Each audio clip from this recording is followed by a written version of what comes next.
EV motorcyclists from across the U.S. rode in to 2024's Electrics at the Dragon in Deals Gap, North Carolina. This week on EV Rider, we've got a look at some of the riders and fun.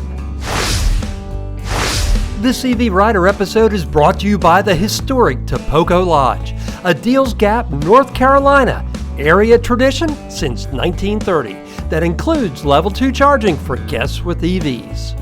Well, I finally made it to the tail of the dragon up here in Deals Gap, North Carolina, where I'm meeting up with EV motorcyclists from across the country. I rode in from Blythewood, South Carolina, just north of Columbia, the Midlands. So I came from Michigan. I came in from Altadena, California. All the riders have a few things in common: a love for electric motorcycles, camaraderie, and exploring the great outdoors. Carl Bloss rode in from Michigan on his Zero SRS, riding well over 2,000 miles. Last year I trailered my bike down, but this year I retired and I had time, so I took 10 days to ride all the way down here. John Lever also owns an SRS and says out of all the motorcycles he's ever owned, the Zero ranks at the very top. I currently own a Ducati Multistrada. I've also owned 2 Honda Goldwings, an Africa Twin, Suzuki Bergman, a Yamaha FJR 1300, and a Tracer 900. Rounding out our trio of SRS owners is Bob Thurstons.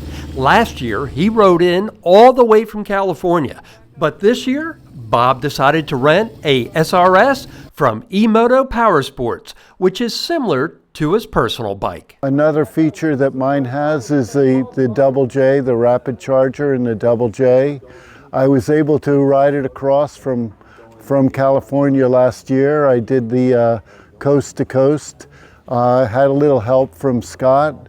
He gave me a list of 29 chargers that I might potentially use on the drive across, and I used about 26 of them. Bob is referring to Scott Harkless, who invented the DJ Rapid Charge system, which allows Zero SRS and SRF owners to use 2 J1772 charging outlets simultaneously in conjunction with Zero's optional rapid charger setup. Scott is now turning his attention to Zero's DSRX lineup and hopes to get a DJ Rapid Charge into production for it by the end of the year. It's in the works as much as it can be. The system will do it because it's basically the same drivetrain. It's just the mechanics that need to be worked out. So I'm working with Zero on that to get the parts I need to get that all worked out. So stay tuned.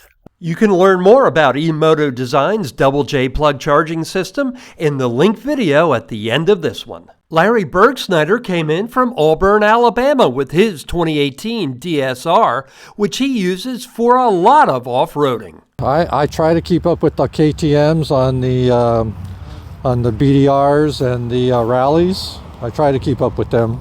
I do okay. For this week's adventure, I'm running a Zero DSRX from eMoto Powersports over in Robbinsville. eMoto Powersports owner Austin Amaral and his buddy Chris Maxwell are the co-founders of Electrics at the Dragon. We just came up here, the two of us, on our electric bikes. I had just gotten a fast charging system for an older version of this bike, and he had a little supermoto that went 40 miles on a charge. And he said, we kind of both said, it'd be awesome if we had a whole group of us up here for a weekend.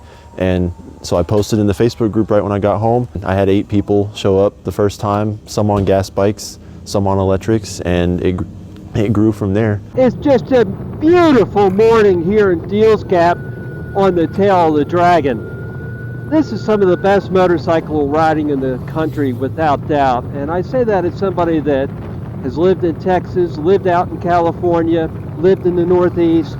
The scenery here is just gorgeous. And of course, being in the heart of the Dragon, we're going through the 300 plus curves right now in 11 miles on our way to Silva. Today we have all Energicas and Zeros, the majority of which are Zeros. And we've got a good representation of riders here.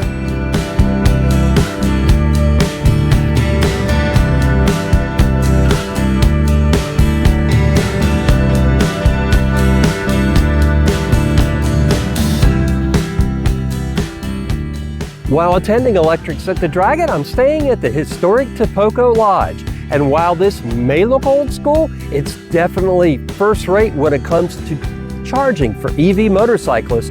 They've got 4 dedicated level 1 chargers under a canopy for motorcyclists. Then just up the hill, they've got an additional 4 level 2 chargers that either cars or motorcycles can use. And over at the Dragon itself, you'll find plenty of available souvenirs with everything from t-shirts and stickers to professional photos of your ride to metal plates for man caves and she sheds. There are a ton of area and regional roads and destinations to explore. One of my favorites is Fontana Dam, which is about 20 minutes away from the Dragon, where you can charge up with free solar power courtesy of the Tennessee Valley Authority while enjoying a quick hike. And a shout out goes to Topoco Lodge for sponsoring this look at Electrics at the Dragon. If you enjoyed this episode of EV Rider, please go ahead and give this video a like and subscribe so I can bring you more adventures in EV motorcycling from places like the Tail of the Dragon. Thanks so much for watching, and we'll see you again next week.